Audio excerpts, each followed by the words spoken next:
Hello，Man Street 嘅讀者，你哋好，我係上簽 Value Properties 嘅資深董事 Michael。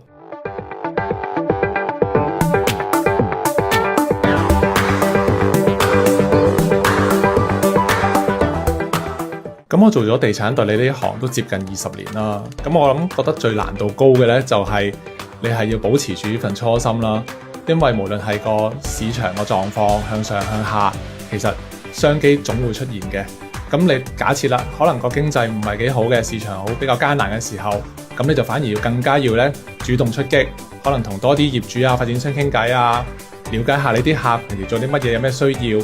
咁而將你個人嘅知識去盡量去幫到大家啦。最有成就感咧就係咧，我頭嗰幾年做嘅客咧，而家都仲係朋友，都有出嚟食飯啊、做運動啊、傾偈咁樣啦。咁當然唔係淨係一個客啦，即係其實呢幾多年其實都儲埋都好多即係唔同嘅朋友，咁都 keep 住呢個友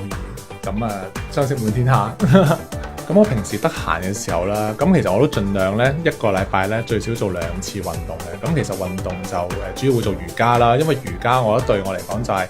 最緊就可以放低部電話，可以喺1個鐘頭裏邊好專心咁樣去忘我咁樣去即係管理自己嘅身體啦，無論身心靈嘅方面都可以得到一個調整啦。其實做咗地產代理咁多年啦，都講緊啲租務都做緊，即係都幾千單。咁其實咧，即係呢樣嘢就培訓到我一個咧好敏鋭嘅觸覺咧，即係其實咧而家同啲客傾開偈咧，傾一兩句或者知道佢個需求咧，大概我會知道點樣可以幫到佢哋啦，即係揾到一個啱嘅位置啊，傾到一個好嘅價錢啊，一個心水嘅地段。咁我諗呢個已經係即係我20年嘅功力嚟㗎啦。呢個係近年咧，我見到租 commercial 咧有2個地區咧值得大家留意嘅。第一個就係東九龍區，尤其是啟德，